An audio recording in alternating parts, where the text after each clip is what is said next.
لا حول ولا قوة إلا بالله العلي العظيم.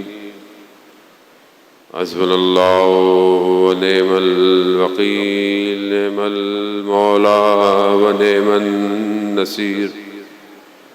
أعوذ بالله من الشيطان الرجيم. بسم الله الرحمن الرحيم. الحمد لله الذي يؤمن الخائفين وينجي الصالحين وجزاء المستكبرين ويهلك ملوكا ويستخلف آخرين. والصلاة والسلام على رسول ثقلين محبوب رب المشرقين والمغربين جد الحسن والحسين نبينا سيدنا أبي القاسم محمد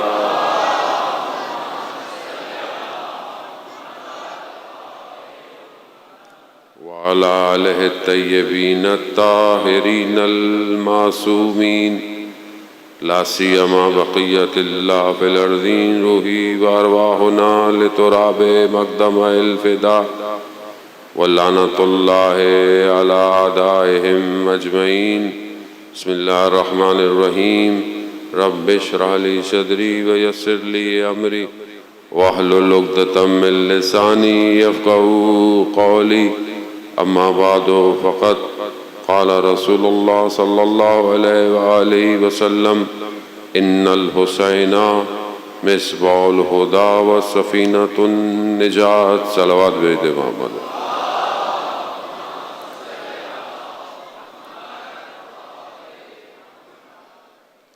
حضرتاران محترم، ماہ محرم کی 4 اور 5ویں شب ہے.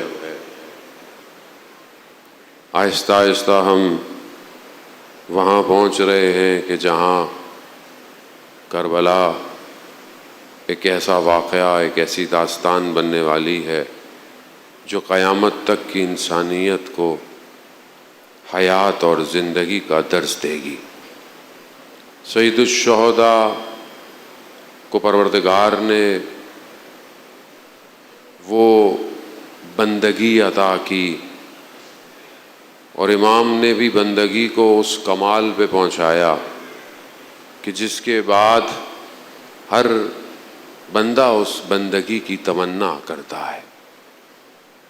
بندگی کے حقیقی معنی یہی ہے کہ جو کچھ ہے وہ سب خدا کا ہے. جو کچھ بھی تھا اسے سب کو خدا کی بارگاہ میں پیش کر دیا. اور یہی ہمارے لیے درس ہے جان محترم. ویسے تو ہر چیز ہی، کربلا تو دیکھیں نا، کربلا میں کیسا معجزہ ہے کہ کتنے سال ہو گئے، 1400 سال ہونے کو ہیں. آپ دیکھیں کہ کتنے بیان، کتنے کتابیں، کتنی گفتگویں، کتنے شعر، کتنے مرثیے، مگر کوئی تھک نہیں رہا. تھک نہیں رہا، بولے جا رہا ہے، لکھے جا رہا ہے، پڑھے جا رہا ہے، سنائے جا رہا ہے، اور لوگ سن رہے ہیں. لوگ کبھی یہ نہیں آ کے کہتے کہ نہیں بات پرانی ہو گئی. وہی بات ہے مگر زاویے بدل بدل کر انسانیت کو بیدار کر رہی ہے. یہ امام حسین علیہ السلام کا کمال ہے جان محترم.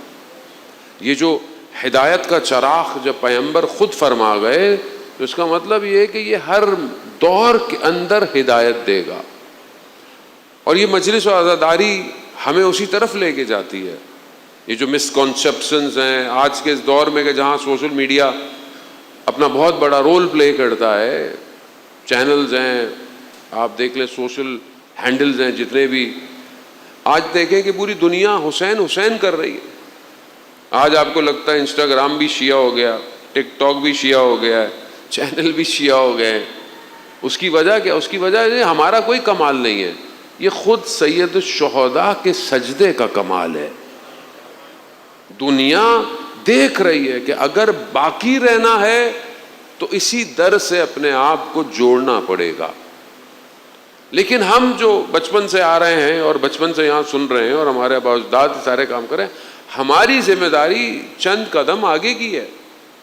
ہم ظاہر ہے ہم پہلی کلاس کے امام حسین کی یونیورسٹی کے اسٹوڈنٹ نہیں ہیں. جو پہلی کلاس کا اسٹوڈنٹ ہے اس کے لیے ہے کہ اچھا امام حسین رسول کے نواسے تھے، اچھا پتہ نہیں تھا. اچھا کربلا میں یہ ہوا، اچھا پتہ نہیں تھا. یہ پہلی کلاس کا اسٹوڈنٹ ہے. اچھا شیعہ جو ہے وہ خون وون نہیں ملاتے، یہ پہلی کلاس کا اسٹوڈنٹ ہے. یہ ماتم یہ ہوتا ہے، یہ پہلی کلاس. ہم پہلی کلاس کے اسٹوڈنٹ نہیں ہیں. ہم اس فائنل کلاس میں پہنچے ہوئے ہیں کہ جس کے بعد ہمیں خیمہ امام حسین میں دعوت دی جائے گی.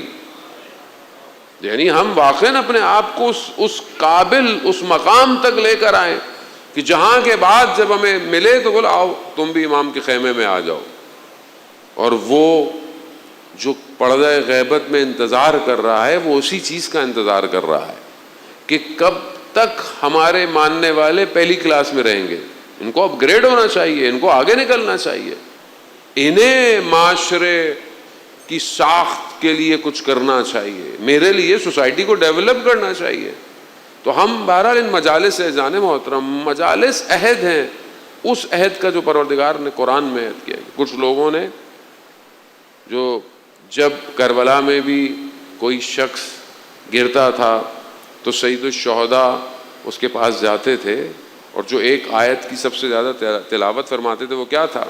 من المومنین رجال، کہ لوگوں میں سے مرد کچھ لوگ ایسے ہیں کیا کر رہے ہیں جو اپنے عہد جو وعدہ کیا تھا اس کو نبھا چکے ہیں، اس کو نبھا لیا ہے، اور کچھ اس وعدے کا انتظار کر رہے ہیں، دوسرے اس کا انتظار کر رہے ہیں. تو وہ جو امام کے ساتھ تھے انہوں نے وعدہ نبھا دیا، اور جو اس راستے پر جاتے جا رہے ہیں اس وعدے کو نبھاتے جا رہے ہیں. ہم باقی ہیں، ہم ابھی اس وعدے کو نبھانے کے راستے پر ہیں. جب تک نبھائیں گے نہیں تب تک اسی راستے پر ہیں جانے موت. تو ہم یہ دیکھیں کہ خداوند متعال نے عہد لیا ہے اور عہد لے کر روئے زمین پر انسان کو بھیجا ہے، وعدہ لیا ہے انسان سے. الستو کہا ہے لوگوں نے عالم ذر کے اندر، روحوں نے خدا کو اقرار کیا ہے.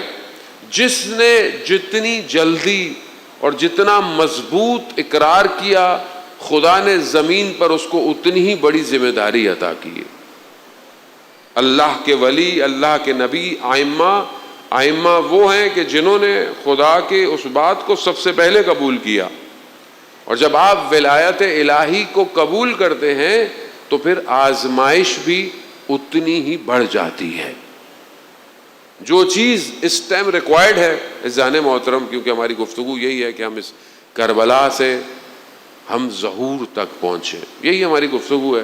معاشرہ سازی ہے، معرفت شناسی ہے، کربلا کی پہچان ہے، بصیرت ہے، دشمن شناسی ہے. یہ سارے موضوع اسی کے پیراہے کے اندر ہیں جو آپ کی خدمت میں بیان کرنے کی کوشش کی جا رہی ہے.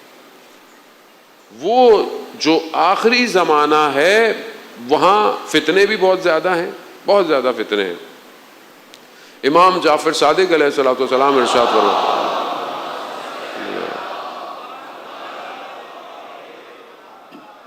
امام ارشاد فرماتے ہیں کہ آخری زمانے میں فتنے ایسے ہوں گے، فتنوں میں انسان ایسے چیک کیا جائے گا جیسے کوئی چیز الٹ پھلٹ کی جاتی ہے یا چھاننی جس میں آپ ڈالتے ہیں، بہرحال پانی ڈالیں، کوئی بھی چیز ڈالیں، درود بھیج دیں محمد والے محمد.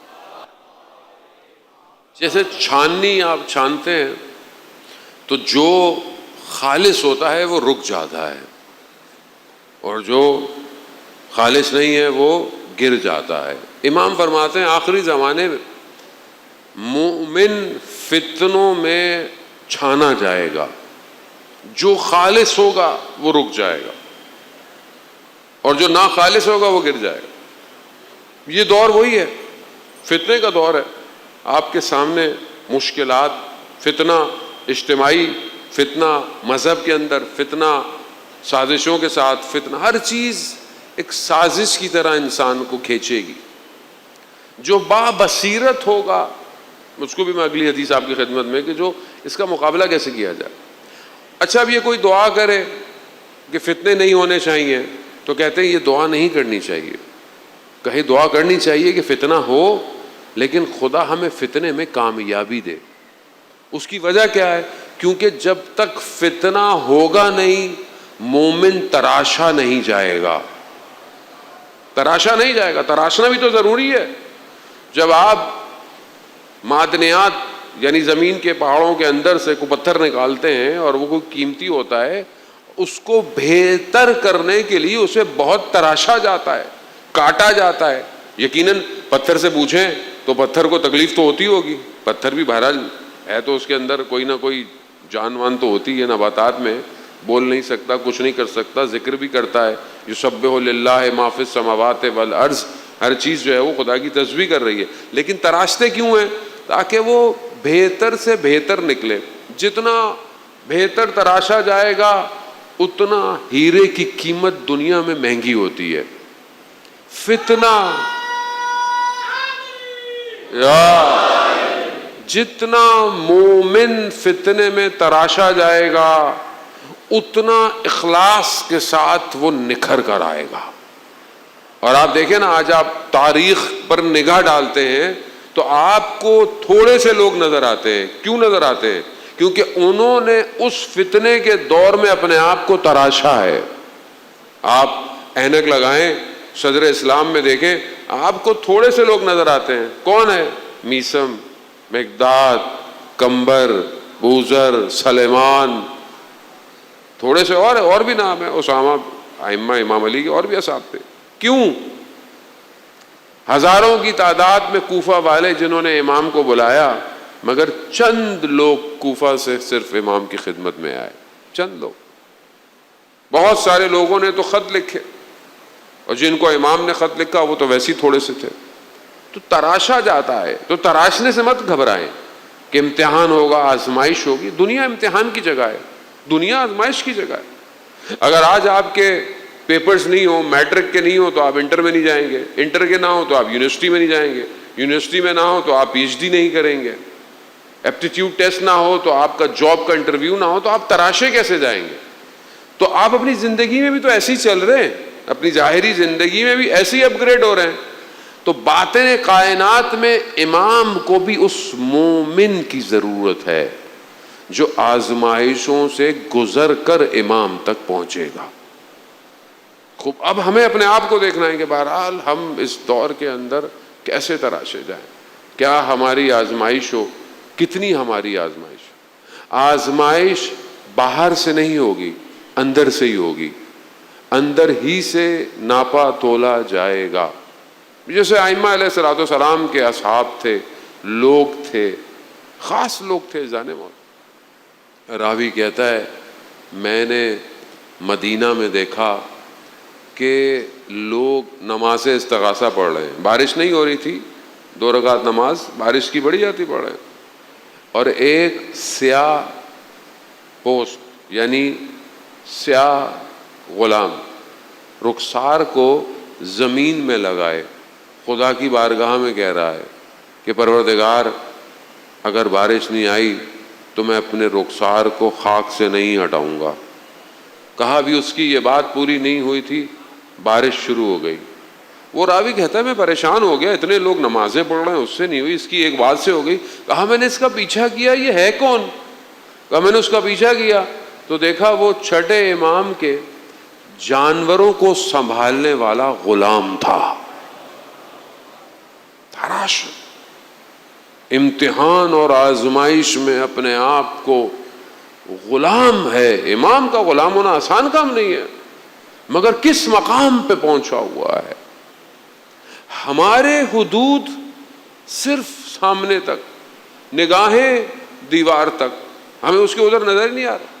ہم نے کبھی کوشش ہی نہیں کی, ہم کبھی تصور بھی نہیں کر پا رہے ہیں کہ ذہن کہاں پہنچ سکتا ہے, ذہن کس عالم میں جا سکتا ہے.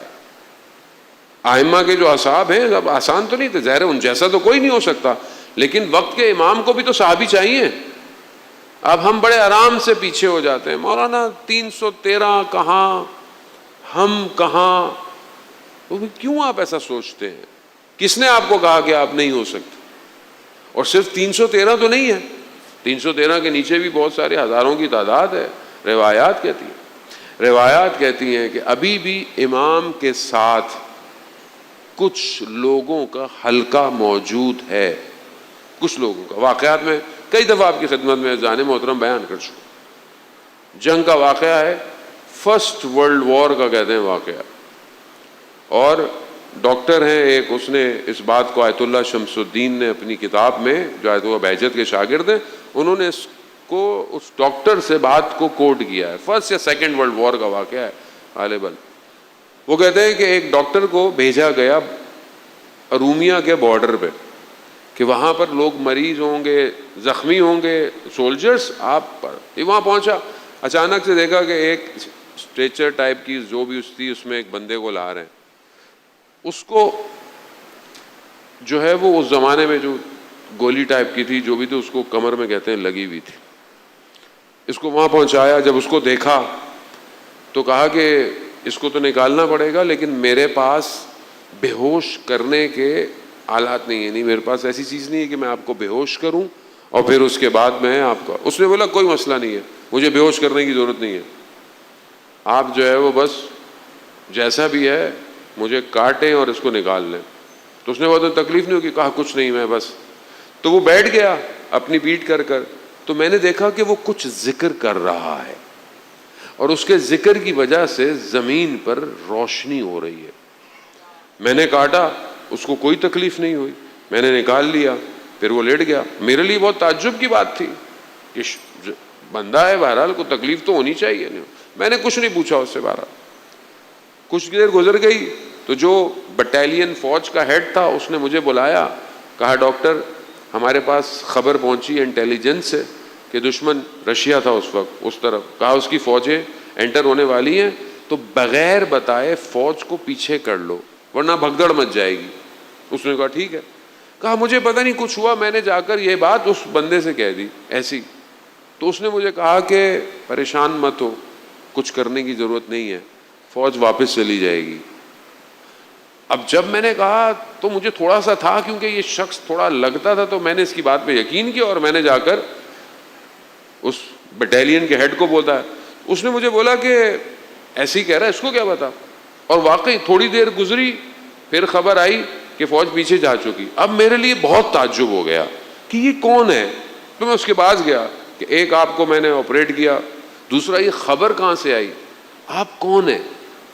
تو اس نے کہا کہ میں وقت کے امام کے ساتھ ہوتا ہوں، وقت کے امام کے ساتھ ہوتا ہوں، اور ہر جگہ کوئی نہ کوئی اپنی نوکری دے رہا ہے، اور یہ رجال الغیب ہیں، یہ کتابوں کے اندر موجود ہے۔ رجال الغیب امام زمانہ کے ساتھ ہوتے ہیں، اور یہ عام لوگ ہوتے ہیں، کوئی ایسے نہیں ہوتے، عام لوگ ہوتے ہیں، اپنے وقت کی ڈیوٹی پوری کرتے ہیں، اس کے بعد ان کا انتقال ہو جاتا ہے، پھر کوئی اور آ جاتا ہے۔ بہرحال یہ واقعہ اور طولانی ہے کافی، پھر آگے کیا ہوا اور اس کے بعد کیا ہوا، ڈاکٹر نے کافی ڈیٹیل بیان کی ہے۔ رجال الغیب ابھی بھی اصفہان کے قبرستان کے اندر رجال الغیب دفن ہے۔ اپنے آپ کو انسان اس قابل کرے، کیسے کرے؟ امام جعفر صادق علیہ الصلوۃ والسلام ارشاد فرماتے ہیں اللہم صلی علی محمد وآل۔ امام پیغمبر خدا سے اس حدیث کو بیان فرماتے ہیں کہ رسول خدا فرماتے ہیں کہ آخری زمانے کے لوگ افضل ترین لوگ ہیں۔ خود کس نے کہا ہے؟ پیغمبر نے کہا ہے۔ پیغمبر کی بہت ساری حدیثیں ہیں ذہن محترم آخری زمانے کے لیے، خاص کہ یہ افضل ترین مردم ہیں، لوگ ہیں، کس سے؟ عام لوگوں سے، ہر زمانے کے لوگوں سے افضل ہیں۔ کیوں؟ کیونکہ اللہ انہیں فہم، عقل عطا کرتا ہے، یعنی ان کی سوچ، ان کی عقل جو ہے ان کی عام لوگوں سے، گزشتہ لوگوں سے اپ گریڈ ہے، اور یہ فہم اور عقل کا ہونا بہت ضروری ہے۔ جیسے پہلے میں نے آپ کی خدمت میں پہلے بھی کل بھی عرض کیا کہ خوف جو ہے وہ ایک سافٹ ویئر ہے جو ہمارے اندر پایا جاتا ہے، لیکن جس کی عقل اپ گریڈ ہو جائے وہ خوف نہیں کرتا، اس کو خوف نہیں کرتا۔ عقل ہی ایک ایسی چیز ہے کہ کہ جو اللہ نے انسان کے اندر رکھی ہے جو کسی اور مخلوقات میں نہیں رکھی. مخلوقات جتنی بھی ہیں ان کو اللہ نے آٹو پہ انسٹال کیا ہوا ہے. شہد کی مکھی آٹو پہ ہے, جیسے پہلے شہد نکالتی تھی ابھی بھی ویسی نکالتی. ابھی شہد کی مکھی بیٹھی ہوئی کمپیوٹر پہ نہیں کوڈنگ کرتی کہ چلو بھائی شہد آ جائے, ایسا کچھ نہیں کر رہی, وہ وہی کر رہی ہے جو کرتی تھی. باقی سارے جانور بھی وہی کر رہے ہیں. جبکہ عالم قرآن دیکھیں نا, آپ شعور دیکھیں, اس چونٹی کا شعور دیکھیں جو آپ قرآن کے اندر پڑھتے ہیں کہ جب حضرت سلیمان کا لشکر گزر رہا تھا تو اس نے کیا کہا, چونٹیوں سے کہ اندر ہو جاؤ, لشکر رون نہ دے کہیں. تو کہتے ہیں حضرت سلیمان نے اس کو اٹھایا مسکرائے کیا, اس میں اتنا شعور تھا. مگر ابھی بھی چونٹیاں ویسے ہی ہیں جو 500 سال پہلے تھیں, 1000 سال پہلے تھیں. ویسی آتی ہیں, ویسی کھانا جمع کرتی ہیں, ویسی چلی آتی ہیں. اپگریشن کس میں ہے؟ انسان میں. صرف جو اپنے آپ کو اپ گریڈ کر سکتا ہے تو اشرف المخلوقات انسان ہی ہے, انسان. اور یہ چاہے اور یہ انسان اگر چاہے تو عالم کو تسخیر کر سکتا ہے, کر سکتا ہے. یہی راستہ ہے جان محترم. وہ سب سے پہلے انسان بہرحال پہچانے کہ کس کے لیے زندہ ہے. کرامات دکھانا, کچھ ایسا کر لینا, یہ کوئی کمال نہیں ہے. کوئی بولے پانی پہ چڑھ رہا ہے تو پانی پہ تو کیڑے بھی چلتے ہیں, ہواؤں میں اڑا ہوں, ہواؤں میں تو پرندے بھی اڑتے ہیں. یہ کمال نہیں ہے. کمال بندگی ہے, بندگی, اطاعت ہے, کمال ہے. وہ اطاعت مرداوا یار جان محترم, کمال بندگی ہے جو مولا متقیان نے کی. ایسی عبادت کہ جنگ میں تیر لگ گیا مگر تیر کو نکالنے کے لیے عبادت کا انتظار کیا جا رہا ہے. کیوں؟ کیونکہ امام سے بہتر خدا کو کوئی نہیں جانتا. ایسا سجدہ, ایسی عبادت, زندگی خدا کے لیے ہے. مولا کائنات خود فرماتے ہیں کہ جو ہمارا ساتھ دے, 3 طرح کے لوگ ہیں کہا جو ہمارا ساتھ دے. یہ حدیث پیغمبر سے بھی ہے. وہ جو قلب سے ہمیں چاہے, قلب سے, اور پھر اس کی زبان بھی ہمارا ساتھ دے, اور اس کے ہاتھ یعنی اس کی تلوار بھی ہمارا ساتھ دے, اس کا مقام بہشت میں سب سے افضل ہے. یعنی قلب سے ساتھ دینا, یعنی محبت کرنا ہے امام, مولا سے محبت کرنا ہے, امام سے, جو کہ اللہ کا شکر ہے ہم سب کے دلوں میں ہے. پھر زبان بھی ولایت کا اقرار کرے, جناب میثم تمار کی طرح. وقت آخر تھا نا, امام نے کیا کہا, میثم وقت آئے گا, نیزے گھونپے جائیں گے, زبان کاٹی جائے گی. جناب میثم نے یہ نہیں پوچھا کب, کیوں, کیسے. کہا مولا اتنا بتا دے, کیا میں اس وقت حق پہ ہوں گا؟ کہاں میثم حق پہ ہو گئے. ساری زندگی کہتے ہیں اسی درخت کو پانی دیتے رہے جس پر دار پر لٹکایا جانا تھا. زبان سے بھی علی علی. ابن عباس کو کہتے ہیں کہ اس وقت کا حاکم کیا کہتا ہے کہ تم جو ہے وہ علی کی فضیلتیں کرنا چھوڑ دو. کہا کیا میں قرآن کی آیتوں کی تلاوت چھوڑ دوں؟ زبان سے انسان. تیسرا, بہرحال اپنے ہاتھ سے, اپنی طاقت سے, اپنے کردار سے, اپنے کاموں سے, اپنے وجود سے ولایت کا ساتھ دے. عزیزان محترم, ہم قلب سے پہنچ چکے ہیں, ہم اپنے زبان سے بھی پہنچ چکے ہیں, ہم ولایت کا اقرار کرتے ہیں, نعرے لگاتے ہیں. تیسرا سٹیج ابھی ہم باقی ہے ہمارے لیے کہ ہم اپنے ایکشن سے بتائیں, اپنے کرداروں سے, اپنے کاموں سے, اپنی جاب سے, اپنی سٹڈیز سے, اپنی پلاننگ سے بتائیں کہ ہم امام کے چاہنے والے ہیں. اور یہ ممکن نہیں ہے جب تک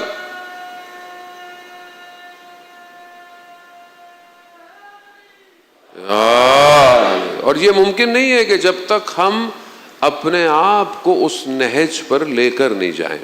جانے محترم, اب آپ دیکھیں کیسے کیسے لوگ تھے. آیت اللہ شمس الدین اپنی کتاب میں بیان کرتے ہیں کہ عبد الکریم حائری، بہت بڑے مراجع جنہوں نے حوض علمیہ کم بنایا، خواب دیکھا کہ 2 دن رہ گئے تمہاری زندگی کو. سنجیدہ نہیں لیا خواب کو، اپنے کاموں میں لگ گئے. دوسرے دن باغ میں کربلا کے قریب تھے، اچانک سے طبیعت خراب ہوئی، گر گئے، کمبل امبل آگے ڈالا، دیکھا ٹیمپریچر شدید ہو گیا، بخار شدید ہو گیا، اور وقت احزار آ گیا. ایسے لگا کہ بس اب دیکھا کہ آسمان ہٹا اور ملک الموت نیچے. ایک دم انہیں اپنا خواب یاد آیا کہ میں نے خواب دیکھا تھا. اسی وقت امام حسین سے توسل کیا، کہا مولا موت برحق ہے لیکن میرے ہاتھ خالی ہیں، میرے پاس قیامت کے لیے کچھ نہیں ہے، مجھے ایک مہلت دے دے. بس یہ توسل کرنا تھا. کہتے ہیں کوئی شخص آیا اور اس نے ملک الموت کو کچھ کہا تو انہوں نے کہا کہ جاؤ اس کو ابھی چھوڑ دیا، اس کو مہلت دے دی گئی ہے. یعنی اگر انسان واقعاً چاہے تو حسین اسے مہلت بھی دلوا سکتا ہے. تو یہ ہمارے اپنے اوپر ہے کہ ہمارا رابطہ. اور پھر آپ دیکھیں عبد الکریم حائری نے کیا کام کیا، کیا کام، اندازہ نہیں. آپ حوضہ علمیہ کم کہ بہرحال ہم بھی وہیں کے شاگرد ہیں. عزیزان محترم، ہم تو ہماری تو کچھ حیثیت ہی نہیں ہے. بڑی بڑی شخصیات آپ دیکھیں نا کہاں سے آئیں. روح اللہ خمینی، علامہ طباطبائی، شہید مطہری، کیا شخص. حوضہ عزیزان محترم کتنی مہلت دی. حسین جسے زندگی دے دے پھر کون اس کی زندگی لے سکتا ہے عزیزان محترم. تو یہ بہرحال کام کرنا ضروری ہے. ہم اپنی پریکٹیکل زندگی میں دیکھیں، ایک عہد خدا نے ہم سے لیا اور دوسرا عہد بھی خدا نے لیا ہے کہ شیطان کی پیروی نہیں کرنی، طاغوت کی پیروی نہیں کرنی. امام حسین علیہ الصلوۃ والسلام کربلا میں آ کر قیامت تک بتا رہے ہیں کہ 2 ہی راستے ہیں، یا حق ہے یا پھر باطل ہے، تمہاری مرضی ہے. انسان اپنا سودا کرے. جو امام کے مقابلے میں آئے تھے وہ دنیا پرست تھے، دنیا چاہتے تھے. نماز تو ادھر بھی تھی، قرآن تو ادھر بھی تھا، لیکن وہاں امام نہیں تھا. امام کو دنیا کے بدلے میں بیچ دیا. تو کہیں ہمارے دلوں میں بھی تو دنیا ویسی نہیں ہے. ہمارے دلوں کے اندر دنیا کیسی ہے یہ خود دیکھیں. کوئی بھی آپ کے بارے میں کچھ نہیں کہہ سکتا. میں تو بہرحال آئیے حدیث میں دیکھیں کہ جس دنیا کے لیے ہم اتنی محنت کرتے ہیں، جس دنیا کے لیے ہم اتنی سٹرگل کر رہے ہیں، دنیا کی حقیقت کیا ہے. امام علی علیہ الصلوۃ والسلام ارشاد فرماتے ہیں،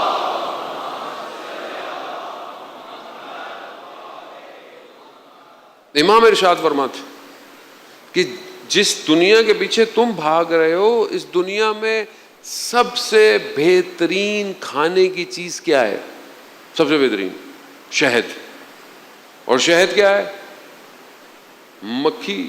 شہد کی مکھی کا کیا ہے؟ لاب ہے نا، منہ سے نکالتا، پھولوں کو لاتا ہے، چوستا ہے، ڈالتا ہے. سب سے بہترین کھانے کی چیز مکھی کے منہ سے نکلا ہوا لاب ہے. دوسری چیز امام کہتے ہیں سب سے بہترین چیز دنیا کی پینے کے لیے کیا ہے؟ پانی. کا وہ پانی نیک آدمی کے لیے بھی ویسا ہی ہے جیسا وہ برے آدمی کے لیے ہے. اس پانی کے پیچھے بھاگ رہے ہو، برا بھی وہی پی رہا ہے، اچھا بھی وہی پی رہا ہے. تیسری چیز کہا سب سے بہترین لباس اس دنیا میں کیا ہے؟ ریشم، سلک، کیڑے کے منہ سے نکلا ہوا دھاگا. یہ دنیا کی قیمت ہے. سلک پہنتے ہیں نا یا سب سے بہترین سواری. مولا کیا کہتے ہیں؟ گھوڑا سب سے بہترین سواری ہے.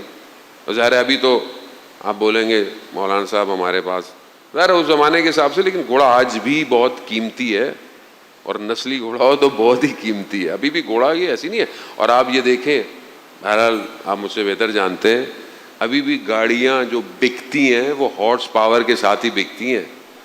ہارس پاور ہوتا ہے نا، اس گاڑی میں کتنا ہارس پاور ہے، تو امام علی نے ایسے نہیں کہا گھوڑا سب سے بہترین سواری ہے، سب سے بہترین سواری گھوڑا، اور اسی پر سوار ہو کر لوگوں کا قتل کیا جاتا ہے۔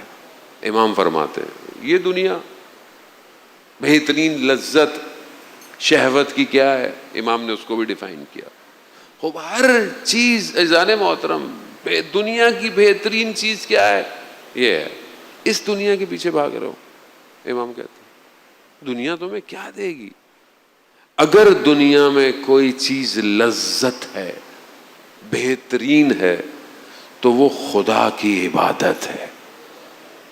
عزیزان محترم، قیامت میں بہشت میں آپ کو سب ملے گا، سب ملے گا، انسان جو چاہتا ہے اس سے بھی زیادہ ملے گا۔ کیا چیز کربلا میں نہیں، کیا چیز قیامت میں آپ کو نہیں ملے گی؟ آیت اللہ شمس الدین ہی بیان کرتے ہیں کہ عالم دین کو خواب میں دیکھا کہ ایک مجلس ہو رہی ہے، دیکھا دروازے پہ کھڑے ہوئے ہیں، دروازے پہ، اور انہوں نے کہا کہ ان کا تو انتقال ہو گیا تھا، یہ کیوں آئے؟ تو کہا آپ کیوں آئے؟ اور نیک آدمی تھے، کہا آپ کیوں آئے؟ کہا یہ جو مجلس میں لوگ گریہ کریں گے نا، میں ان کے آنسوؤں کو جمع کرنے آیا ہوں۔ کہا کیوں؟ کہا اس عالم میں سب کچھ ہے، آنسو نہیں ہے۔ کہا سب کچھ ہے، قرآن دیکھیں جو آپ یہاں کریں گے وہاں اس کا رزلٹ ہے۔ اب جو وہاں آدمی جانا چاہتا ہے وہ یہاں تو نہیں ملے گی، وہاں تو نتیجہ ہے۔ حضرت عیسیٰ علیہ السلام کو جب نکال دیا گیا تو اپنی والدہ کے ساتھ وہ کہتے ہیں شہر سے باہر نکلے، راستے میں روزے کی حالت تھی، کچھ کھانے کو نہیں تھا، گھاس پھوس کھائی، لیکن ان کی والدہ کا انتقال، جناب مریم کا انتقال ہو گیا۔ بہرحال وہ حضرت عیسیٰ تھے، زندہ بھی کرتے تھے، پوچھتے تو انہوں نے اپنی ماں کے بدن سے سوال پوچھا کہ اگر آپ دوبارہ زندہ ہوں تو کیا کریں گی؟ کیا کریں گی؟ کیا آپ دنیا میں آنا چاہیں گی؟ کہا میں دنیا میں آنا چاہوں گی۔ کہا کیوں؟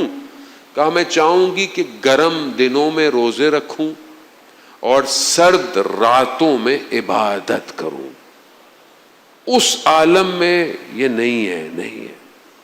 اس عالم میں نتیجہ ہے، نتیجہ ہے ذہن محترم، یہی عالم ہے، یہی کچھ ہے جو آپ کے پاس فرصت ہے۔ آپ جوان ہیں ماشاءاللہ، یہ جوانی، یہ وقت پھر نہیں آئے گا۔ دنیا آپ کو انگیج کر رہی ہے، دنیا آپ کا وقت لے رہی ہے، ساری چیزوں کو فالو نہیں کیا جاتا، ہر چیز کو دیکھا نہیں جاتا۔ اپنے ذہن کو دنیاوی چیزوں سے آلودہ ہونے سے بچائیں۔ امام ہمارا انتظار کر رہے ہیں۔ آپ کبھی بھی کوئی کام کیا کریں، میں اپنی مثال دیتا ہوں جانے محترم، بہرحال میں آپ سے بہتر نہیں ہوں، آپ مجھ سے بہت بہتر ہیں، لیکن میں ہمیشہ زندگی میں بہت سارے کاموں میں انسان پھنستا ہے، کرنا چاہیے نہیں کرنا چاہیے، جانا چاہیے نہیں جانا چاہیے، مطلب ہوتا ہے انسان کی زندگی میں۔ ہمیشہ میں اپنے آپ کو امام زمانہ سے متصل کرتا ہوں، میں کہتا ہوں مولا اگر یہ کام مجھے آپ کے قریب کر رہا ہے تو مجھے موقع دے، اگر یہ چیز، یہ کوئی ریلیشن، یہ کوئی دوستی، یہ کوئی کھانے کی چیز، کوئی بھی چیز اگر مجھے آپ سے دور کرتی ہے تو مجھے اس سے دور کر دے۔ بات کریں امام زمانہ سے، بات کریں جانے موت، وہ انتظار کر رہے ہیں، وہ ہمارا انتظار کر رہے ہیں۔ ہم سمجھتے ہیں ہم ان کا انتظار کر رہے ہیں، وہ ہمارا انتظار کر رہے ہیں کہ یہ کب آئیں گے اس طرف۔ تو اگر ہم اپنے ذہن کو دنیاوی آلودگی سے پاک کریں گے تو یہ عقل رشد کرے گی، اپ گریڈ ہوگی، اور جب یہ عقل اپ گریڈ ہوگی تو یہ مشاہدہ کرے گی امام کا، یہ خود امام کو دیکھے گی، امام تک پہنچ جائے گی۔ اذان محترم، بڑے بڑے علماء، حتیٰ جوانوں کے واقعات آپ کی خدمت میں بیان کرتا رہتا، جوان شہداء کے واقعات، اذان محترم، ایسے ایسے واقعات ہیں کہ انسان واقعاً اس دور کے اندر بھی اتنے واقعات ہیں جوانوں کے کہ وہ اپنے امام کی قربت کے لیے تیار ہیں، اپنے امام تک جانا چاہتے ہیں۔ اب یہ دیکھیں بہرحال جوان یہ ہمارے درمیان میں تھا، حمزہ، یہ تابوت کمیٹی میں بھی تھا، علم بھی بناتا تھا، حوض حسین کے اندر بھی تھا۔ بھی میں ان کے والد سے مل کر آیا، ان کی والدہ نے مجھے بتایا کہ مولا امام رضا علیہ الصلوۃ والسلام درود اللہم صلی علی محمد وآل، یا امام کی ولادت تھی تو اس نے ارے ولادت ہے تو حرم دیکھا ہوگا، تصویر دیکھی ہوگی، ویڈیو، تو کہا اس کا بڑا دل چاہا، کہا مجھ سے صبر نہیں ہوتا کہ میں مولا کی زیارت پہ جاؤں، اور بس کہتے ہیں اسی شام کو اس کا ایکسیڈنٹ ہوا اور وہ انتقال کر گیا۔ تڑپ چاہیے، یقیناً وہ ہم سے اچھی جگہ پر ہے۔ میں نے ان کے والدہ نے بولا وہ ہم سے اچھی جگہ پر ہے، ہم پھنسے ہوئے ہیں۔ من ماتا حب آل محمد ماتا شہیدہ، ویسے بھی حادثے کی موت، اہل بیت کی محبت کی موت، زندگی اہل بیت کے رستے پہ گزاری جائے تو شہادت ہی ہے نا۔ ہم پھنسے ہوئے، ہمیں اپنے آپ کو امام تک لے کے جانا ہے۔ عزیزان محترم، اب آپ دیکھیں کربلا ایسی ہی داستان ہے جہاں پر ہر ماں نے اپنے بچوں کو امام تک پہنچایا ہے۔ بہت سارے لوگ ہیں کربلا میں، آپ کے سامنے مخصوص شبیں جو ہیں وہ شروع ہو گئی ہیں، شہادت کے ایام ہیں۔ آپ دیکھیں کربلا کا جو کربلا میں ماند اگر زینب نہ بوت، کربلا میں رہ جاتی اگر جناب زینب نہیں ہوتی، رہ جاتی کربلا۔ پوری یزید کی جتنی محنت تھی، جتنا اس نے سوچا، کتنا اس نے کام کیا، سب کو ختم کر دیا جناب زینب نے۔ جناب زینب، وہ سمجھا امام حسین کو ختم کر دیں گے، یہ سب کربلا میں رہ جائیں گے، خواتین کو اسیر کر لیں گے، لیکن انہیں کیا پتا تھا کہ امام اپنے ساتھ کسے لے کر آئے ہیں۔ روکنے والوں نے تو روکا، کئی لوگوں نے کہ آپ جا رہے ہیں تو خواتین اور بچوں کو تو چھوڑ جائیں، لیکن امام جانتے تھے کہ یہ کربلا کا پیغام دنیا میں کیسے جائے گا، اس کی تیاری تھی۔ جناب زینب کا کردار عزیزان محترم بہت ضروری ہے۔ دیکھیں ہمارے پاس دو راستے ہیں، امام حسین کا راستہ، اپنے آپ کو اس راستے پر لے جاؤ، کام کرو کہ شہید ہو جاؤ، شہید ہو جاؤ، اس سے بہتر کوئی راستہ نہیں ہے۔ اور اگر جب تک زندہ ہو تو زینبی راستہ اختیار کرو، کام کرو، تبلیغ کرو، محنت کرو، دشمن کو للکارو، دشمن کو پہچانو، اس کی سازشوں کو ختم کرو۔ خوب برین کی ضرورت ہے نا، اسٹریٹجی کی ضرورت ہے۔ آج آپ کے سامنے دیکھیں حالات، بہرحال آپ کے سامنے ملک کے اپنے مسائل ہوتے ہیں، ہمارے اپنے مسائل ہیں۔ کہیں آپ دیکھیں کہ بہرحال دیکھیں تشیع تو ہے بھی وہی نا۔ ہم آج تک مولا علی کے قاتل کو نہیں بھولے، ہم آج تک امام حسن کے قاتلوں کو نہیں بھولے، ہم آج تک امام حسین کے قاتلوں کو، ہم کسی امام کے قاتل کو نہیں بھولے، آج تک نہیں بھولے، آج تک ہم اس کو یاد رکھتے ہیں، انتظار اسی کا کر رہے ہیں جو پردہ غیبت سے آئے گا، ان سب کے قتلوں کا بدلہ لے گا۔ منتقم، امام کا نام منتقم بھی ہے۔ تو ہم کیسے ہو سکتا ہے کہ نائب امام کے قاتل کو بھول جائیں؟ کیسے ہو سکتا ہے کہ ہم یہ بھول جائیں کہ امریکہ نے ہمارے مراجع کو، ہماری ولایت جیسی شخصیت کو، ہمارے روحانی باپ کو؟ ظاہر ہے دیکھیں ہر فرقے کا کوئی نہ کوئی تو ظاہری ایک پیشوا ہوتا ہی ہے نا۔ اب کوئی سیاسی طور پر مانے نہ مانے کوئی فرق نہیں پڑتا، لیکن روحانی پیشوا تو ہوتا ہی ہے۔ اور وہ شخصیت کے جس کو پوری دنیا مانتی ہو، سنی بھی مانتا ہے، شیعہ بھی مانتا ہے، کرسچن بھی مانتا ہے، ہندو بھی مانتے ہیں کہ بھئی جوان مرد یہی تھا، شجاعت اسی کے پاس تھی، چھپ کے نہیں بیٹھا، کھڑا رہا اپنے مولا کی طرح، راستہ وہی تھا۔ اب اگر کوئی اس کو مار دے تو کیا ہم اس کو بھول جائیں؟ بھول جائیں کیا؟ نہیں بھولیں گے ہم۔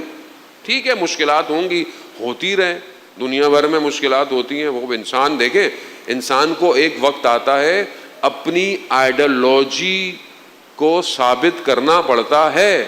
آپ کو زندگی میں ایک وقت آئے گا کہ آپ کو یہ فیصلہ کرنا ہے، یا میں اپنے عقیدے پہ قائم رہوں یا پھر میں اپنی دنیا لے لوں۔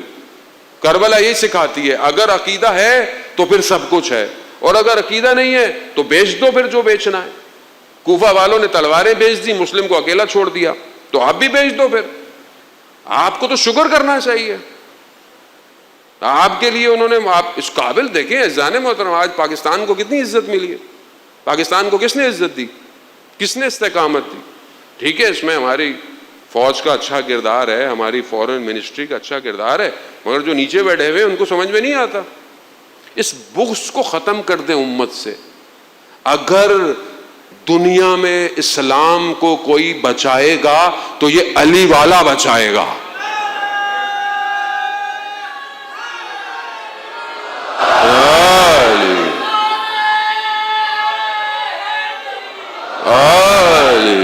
وہ بھی اس کو سمجھنے کی ضرورت ہے. یا علی یا علی یا علی مدد حق ہے. تو دو راستے ہیں, دو راستے. اللہم صلی علی محمد. دو ہی راستے, یا حسینی یا جناب زینب کی طرح یزید کے درباروں کو للکارتے رہو. اس کت خاموش ہو جا, خاموش تھے. دور جینے کا دور ہے, دور نشاط تشیع کا دور ہے. یہ دنیا کو بتانا ہے حقانیت اسی کے اندر ہے, یہی حق ہے. مولا متقیان حضرت علی ابن ابی طالب علیہ الصلوۃ والسلام صلی علی محمد.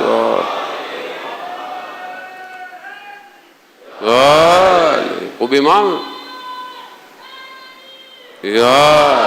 امام نے فرمایا کہ جنت میں کوئی داخل نہیں ہو سکتا, یا جنت میں صرف وہ داخل ہوگا جس سے ہم پہچانتے ہوں گے, جو ہمیں پہچانتا ہوگا.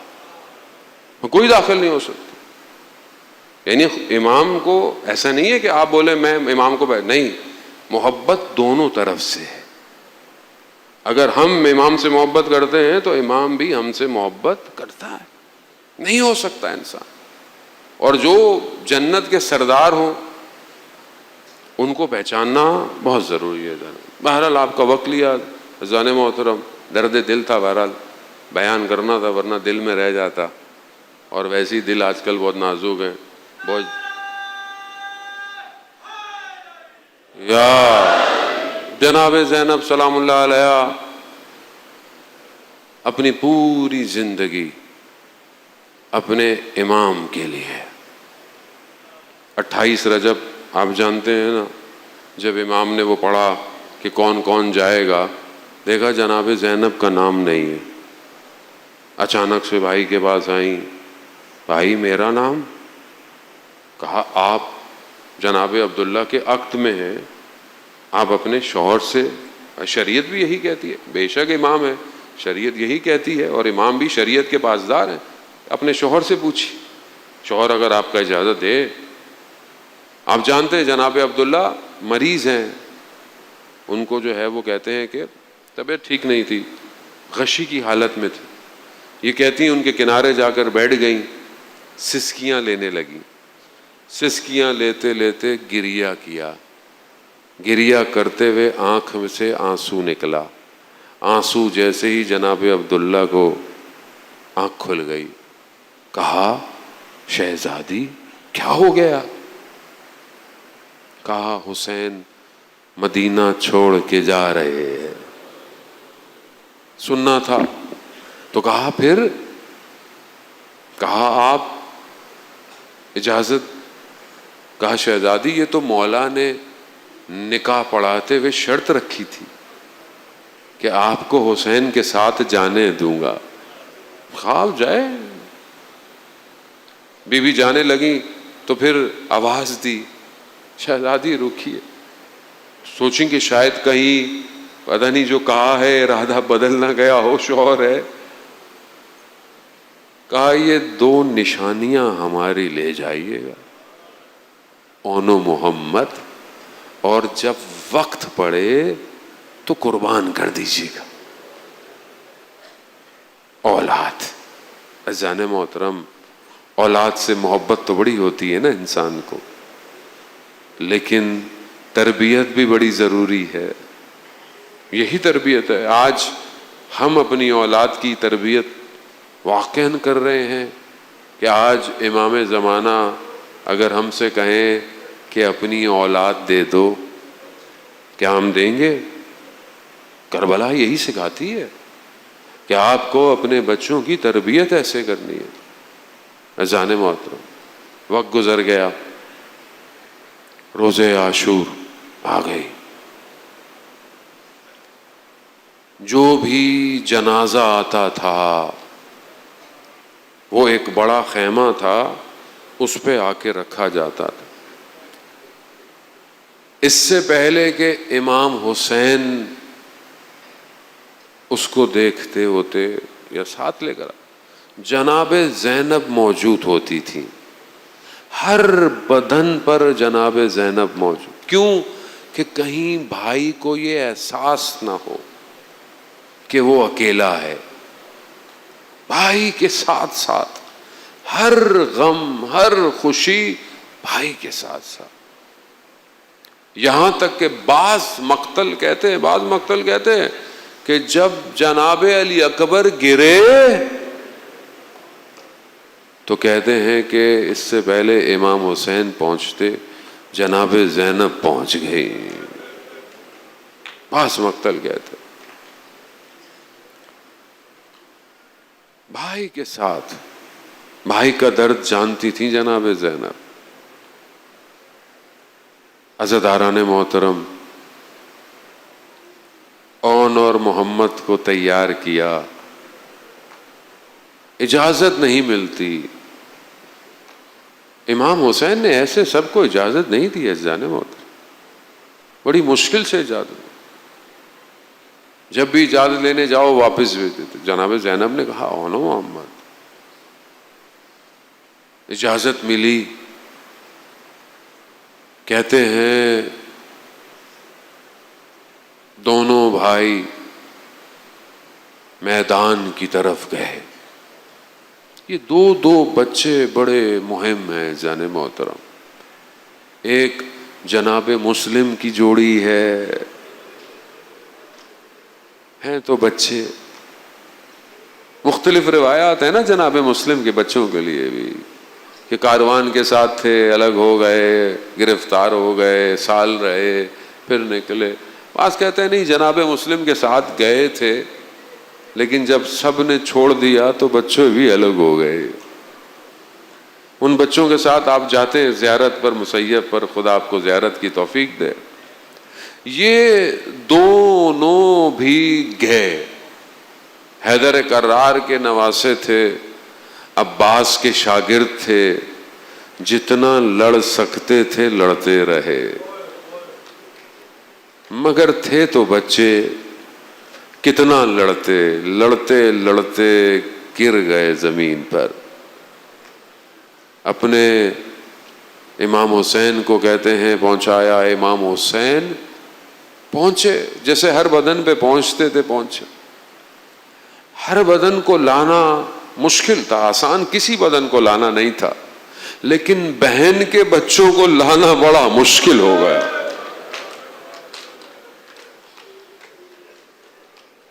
ہمارا تو کوئی ہم مقابلہ نہیں کر سکتے، نہ ہی ہم، لیکن اب بہرحال بہن ہوتی ہے نا، انسان بہن سے محبت کرتا ہے، کوشش کرتا ہے اس کو تکلیف نہ ہو، اس کے بچوں کو تکلیف نہ ہو۔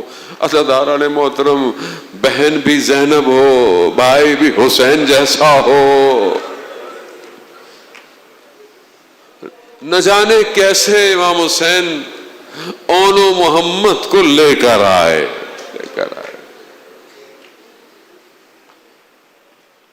اہل حرم نے، خواتین نے آواز دی کہ پہلے تو جناب زینب فوراً آ جاتی تھی، ابھی جناب زینب نظر نہیں آ رہی، تو یہی سوچا کہیں خیمے میں بے ہوش گری پڑی ہوں گی۔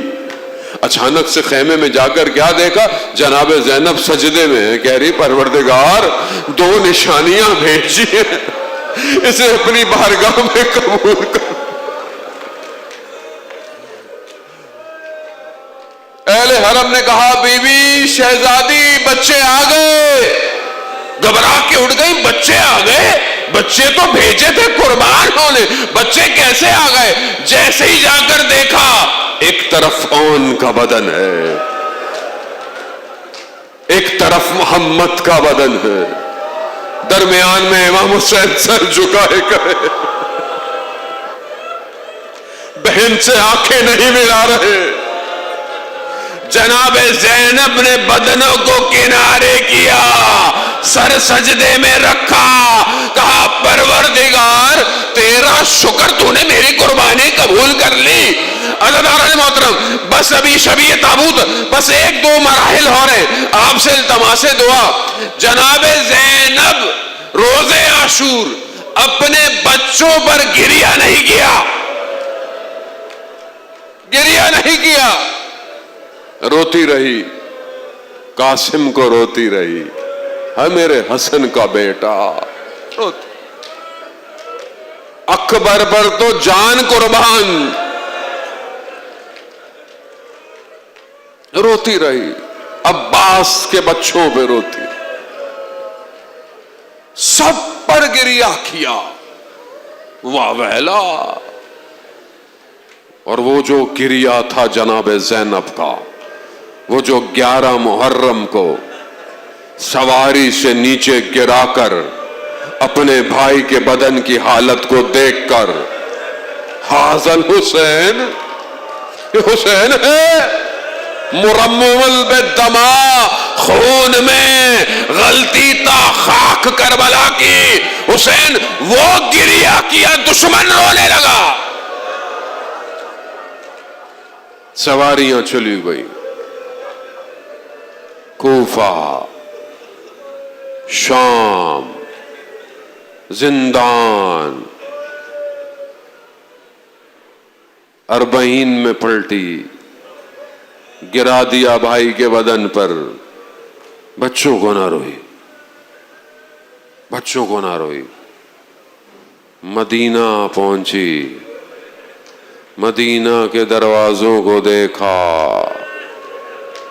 جناب ام کلثوم کا مشہور جملہ ہے نا, اے مدینہ کس سر کے تاجوں کے ساتھ گئے تھے, خاک کے ساتھ آ رہے. اے مدینہ, اے مدینہ. عزیزان محترم, وہ زینب جس نے پورے اس راستے پر گریہ نہیں کیا, جب مدینہ پہنچی نانا کے روزے پر رو لیا. اب جب گھر میں گئی, حجروں کو